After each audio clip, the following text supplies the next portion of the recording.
तो दोस्तों आज के वीडियो में हम लोग चर्चा करेंगे कार्बन तथा उसके यौगिक के बारे में।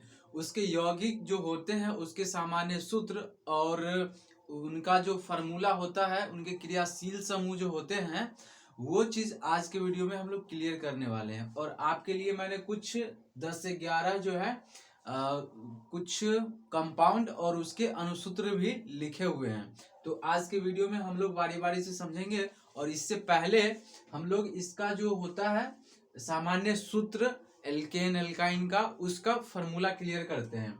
और उसके बाद देखेंगे हम लोग कार्बनिक यौगिक और इसके क्रियाशील समूह के बारे में चर्चा करेंगे। तो चलिए शुरू करते हैं। तो सबसे पहले जो है एल्केन, हम लोग जानते हैं कि हाइड्रोकार्बन दो प्रकार का होता है, एक संतृप्त और दूसरा असंतृप्त। मतलब क्या, हाइड्रोकार्बन जो होता है, हाइड्रोकार्बन ये हमारा दो टाइप से होता है। पहला सैचुरेटेड सैचुरेटेड और दूसरा अनसैचुरेटेड अनसैचुरेटेड। तो सैचुरेटेड में हमारा आता है एल्केन। क्या आता है दोस्तों? एल्केन। एल्केन। और उसके बाद अनसैचुरेटेड में आता है हमारा एल्कील एल्कीन और एल्काइन, यानी ओलिफिन और एसिटिलीन।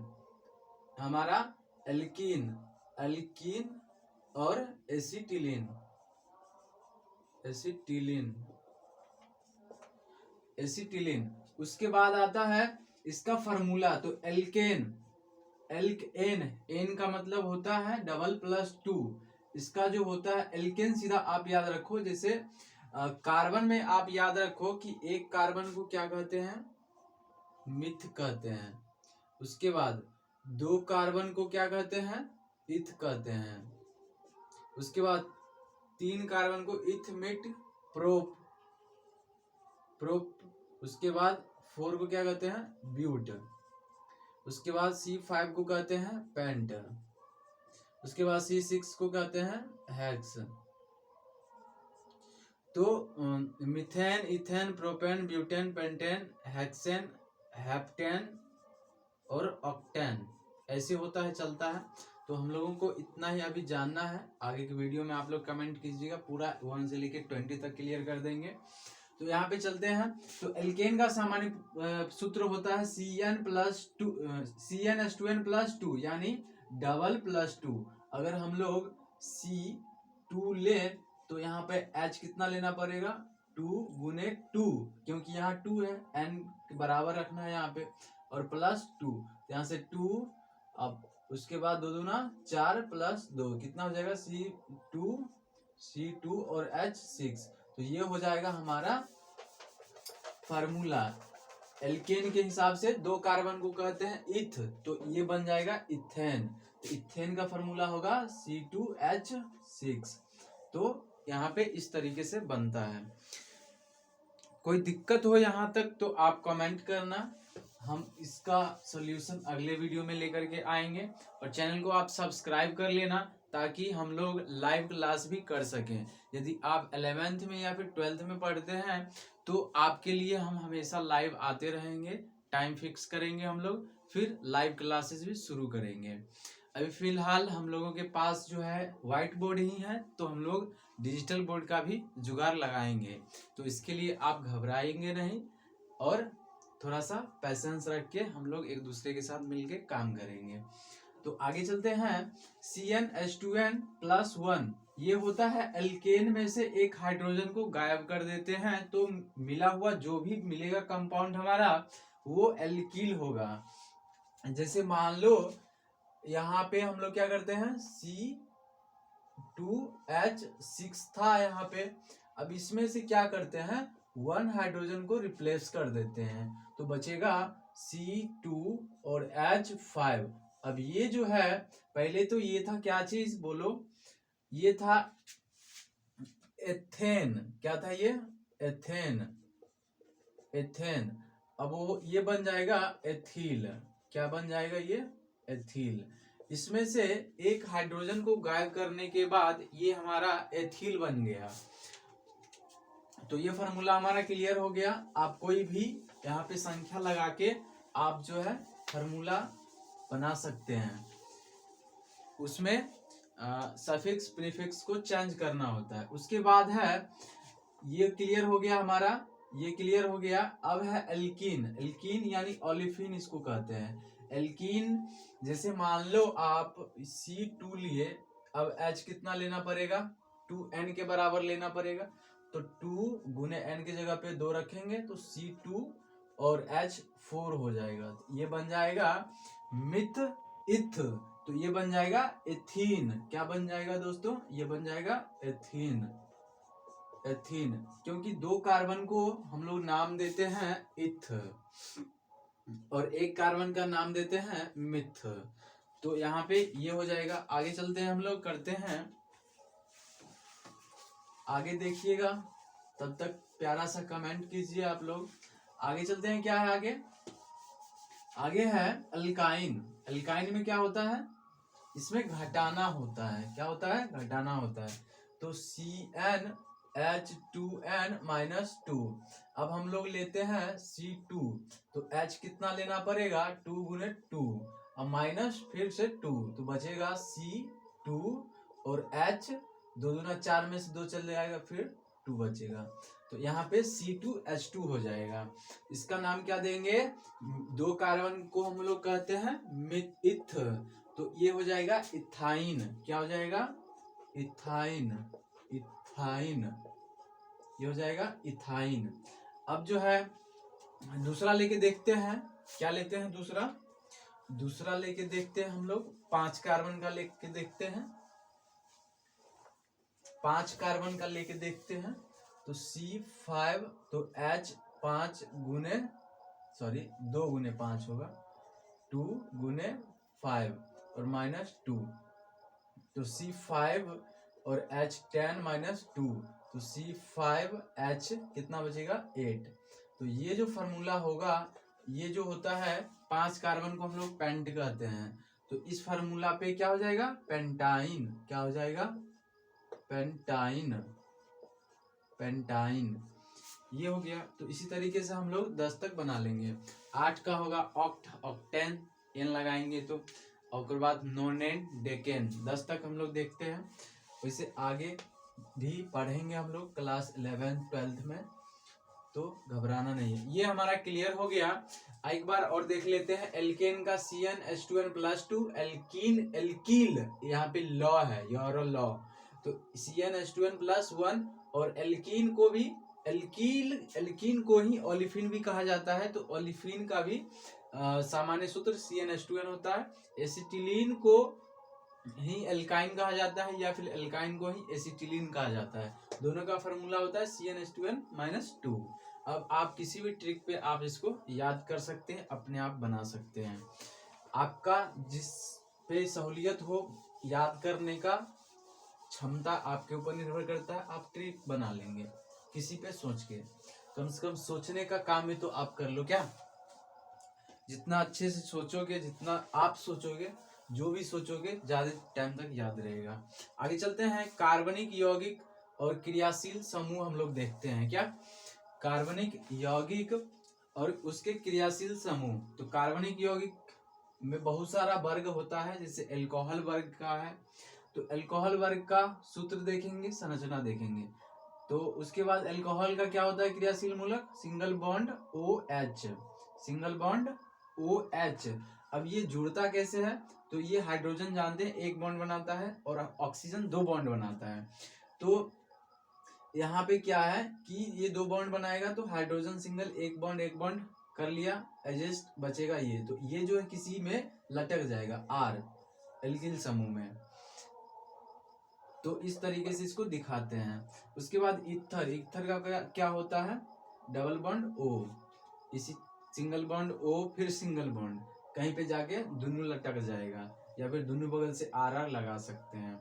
उसके बाद अल्डिहाइड का होता है सिंगल बॉन्ड CHO, ये इस तरीके से लटकता है, कार्बन 4 बॉन्ड बनाता है। तो यहाँ पे हाइड्रोजन एक लटक गया, यहाँ पे हाइड्रोजन एक लटकेगा, सॉरी नहीं लटकेगा, यहाँ पे हाइड्रोजन, दूसरा R लटकेगा। यहाँ पे कोई भी हो सकता है, यहाँ पे R, और यहाँ पे 2 ऑक्सीजन छेक लिया, तो कोई भी होगा एल्किल समूह जो यहाँ पे लटकेगा, अब इसको क्या बना देगा, एल्डिहाइड बना देगा। उसके बाद कीटोन का होता है, ये होता है CO डबल, मतलब क्या, एक इधर से चेन लटकेगा, एक इधर से चेन लटकेगा। इसका इस तरीके से दिखाते हैं, इसको सेम ही है। यहाँ पे ऑक्सीजन एक साथ देखने का मतलब होता है कि डबल बॉन्ड उसमें छिपा हुआ है, तो यहाँ पे डबल बॉन्ड, क्योंकि 2 ये ले लिया बनाता है, कार्बन 4 बनाता है, 2 ऑक्सीजन, तो दोनों संयोजी संयोग कर लेगा, बना लेगा, बच जाएगा 2 इलेक्ट्रॉन, एक इस चेन का और एक इस चेन का आपस में कंपाउंड बना लेगा। उसके बाद है एमीन। एमीन का होता है सिंगल बॉन्ड NH2। अब इसको इस तरीके से दर्शाते हैं, हाइड्रोजन 2 है तो यहाँ पे क्या होगा कि एक एक हाइड्रोजन एक एक बॉन्ड बनाएगा, एक एक हाइड्रोजन एक एक बॉन्ड बनाया, नाइट्रोजन 3 बॉन्ड बनाता है, तो एक बॉन्ड बच जाएगा, एक जो बॉन्ड बच जाएगा वो किसी दूसरे चेन के साथ लटक करके पूरे कंपाउंड का निर्माण कर लेगा, एमीन का कंपाउंड निर्माण करेगा। उसके बाद कार्बोक्सिलिक एसिड होता है। अब ये जो है सिंगल बॉन्ड COOH है। अब इसका कैसे बनता है, देखो एक सिंगल बॉन्ड तो रहेगा ही किसी चेन में लगने के लिए, तो उसको छोड़ देते हैं। अब यहाँ पे 2 ऑक्सीजन हो गया और 1 हाइड्रोजन हो गया, तो हम जानते हैं कि हाइड्रोजन 1 बॉन्ड बनाता है और ऑक्सीजन 2 बॉन्ड बनाता है, लेकिन कार्बन 4 बॉन्ड बनाता है। तो अब ऑक्सीजन 1 बॉन्ड इससे बना लिया, 1 बॉन्ड इससे बना लिया, तो ये ऑक्सीजन का काम खत्म और ये हाइड्रोजन का काम खत्म, और यहाँ पे कार्बन का काम क्या रह गया कि ये इधर से बना लिया, इधर से तो एक रखना है रिजर्व में, तो 2 हो गया, बच गया 2। अब एक ऑक्सीजन भी बचा हुआ था, तो इसमें जो है 2 ऑक्सीजन 2 बॉन्ड बनाता है, तो अब कार्बन इसके साथ डबल बॉन्ड का निर्माण कर लिया, तो ये इस तरीके से एडजस्ट हो जाएगा और बचेगा सिंगल बॉन्ड किसी चेन के साथ लग करके पूरा कंपाउंड बना लेगा। उसके बाद एस्टर होता है। एस्टर में सिंगल बॉन्ड COOR होता है। अब ये जो R है किसी चैन में इधर आगे जाके कहीं कोई श्रृंखला में सट जाए, और यहाँ पे एक खाली रहता है, ये भी किसी में जाके पीछे सटेगा। इसमें जो है उसी तरीके से जिस तरीके से इसमें हुआ था उसी तरीके से इसमें भी है। तो आशा करते हैं ये सभी क्रियाशील समूह आपको समझ में आया होगा। आगे चलते हैं, हम लोग देखते हैं कि कुछ महत्वपूर्ण यौगिक के नाम। अगर क्लास 10 का तैयारी आप करते हैं तो आपसे इसमें से इन सभी सूत्र में से 1-2 का रासायनिक फार्मूला पूछा जा सकता है। अगर आप चैनल पे नए हैं तो चैनल को सब्सक्राइब कर लीजिए, सब्सक्राइब, और शेयर भी कीजिए अपने दोस्तों के साथ, ताकि हम लोग लाइव क्लास आपके साथ कर सकें। और अभी तो फिलहाल हम खुद ही हैं, तो कुछ लोग आ सकते हैं आपकी हेल्प करने के लिए ऑनलाइन लाइव क्लास में। और जितना भी आपको स्टडी मटेरियल चाहिए वो सभी स्टडी मटेरियल हम आपको प्रोवाइड करेंगे, टेलीग्राम पे, इंस्टाग्राम पे, यूट्यूब पे, PDF के रूप में, व्हाट्सएप पे, जितना हो सकता है ऑनलाइन हम आपको हर चीज़ प्रोवाइड कराने की कोशिश करेंगे। इसलिए हमारे साथ जुड़े रहिएगा, और चैनल पर नए होंगे तो सब्सक्राइब कर लीजिएगा। चलिए आगे शुरू करते हैं। बेंजीन। बेंजीन का जो फार्मूला होता है वो होता है C6H6। अब इसका जो होता है संरचना कैसे होता है, ऐसे होता है, यहाँ डालो, यहाँ डालो, यहाँ डालो, क्या इस तरीके से होता है बेंजीन। अब यहाँ पे कहेगा क्लोरोबेंजीन, तो क्या करना है, बेंजीन में से क्या करना है, बोलो आप, क्लोरोबेंजीन में क्या करना है,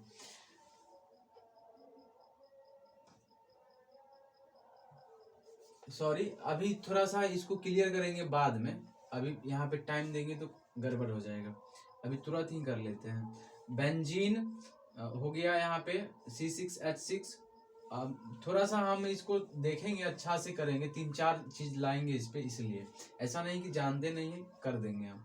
उसके बाद जो है चीनी। चीनी का हो गया C12H22O11। उसके बाद है ग्लूकोज। ग्लूकोज का मतलब होता है C6H12O, क्या बोले हम, चीनी का होता है C12H22O11, और उसके बाद ग्लूकोज का होता है C6H12O6। उसके बाद है एथिलीन। एथिलीन का होता है C2H4। उसके बाद है एथेनॉल। एथेनॉल का होता है CH3CH2OH। उसके बाद होता है एथिल ब्रोमाइड। एथिल ब्रोमाइड का होता है ब्रोमाइड लास्ट में, एथिल पहले। तो एथिल का मतलब दूगो कार्बन, तो एगो यहाँ एगो यहाँ, और बीचवा में क्या होगा, एगो इधर से जुड़ जाएगा एगो इधर से, तो यहाँ पे बचेगा कार्बन के दूगो, तो दूगो हाइड्रोजन है। चलिए आगे है कार्बन टेट्राक्लोराइड, CCl4 होता है इसका केमिकल फॉर्मूला। उसके बाद है एसिटिलीन। एसिटिलीन क्या होता है, इसमें CH triple bond CH, acetylene. उसके बाद है कार्बन मोनोऑक्साइड, यहाँ पे डाइऑक्साइड रहेगा तो CO2, मोनोऑक्साइड रहेगा तो CO। मेथेनॉल, मेथेनॉल का क्या होता है कि ऑल ग्रुप है अल्कोहल, तो OH आएगा लास्ट में, और मेथ, मेथ का मतलब एक, तो एक कार्बन का, अब सब संयोजकता पूरा करने के लिए 3 हाइड्रोजन, और यहाँ पे रूल भी फॉलो करता है। उसके बाद है फार्मिक एसिड, तो यहाँ पे HCOOH, ये होता है फार्मिक एसिड का फार्मूला। तो आशा करते हैं आपको ये सभी फार्मूला आपके काम में आएंगी कभी, अगर क्वेश्चन बोर्ड में पूछे एक तो एक दो नंबर का यहाँ से टकरा जाए, और यहाँ से भी 1-2 नंबर का टकरा जाए, और जो फार्मूला हम बताए हैं यहाँ पर आपको, वो भी उसमें से तो आता ही है। अगर वो चीज़ पता है तो आप इस सभी चीज़ों को अरेंज कर पाएंगे केमिकल रिएक्शन में और नोमेनक्लेचर में। उसके बाद ये तो आप बना ही लेंगे, ये तो बनाना पड़ता है, बन जाता है। और उसके बाद ये सभी नाम याद रखेंगे आप क्या, तो यहाँ पे बहुत कुछ आपको आशा करते हैं कि हेल्पफुल होगा। अगर चैनल पे नए तो सब्सक्राइब कर लेना, लाइव क्लास करने के लिए बेल आइकन को दबा के नोटिफिकेशन को ऑल पर सेलेक्ट कर लेना। हम लोग क्लासेस शुरू होंगी लाइव, तो 6 बजे शाम को डेली लाइव क्लास करेंगे। तब तक के लिए जय हिंद, मिलते हैं अगले वीडियो में।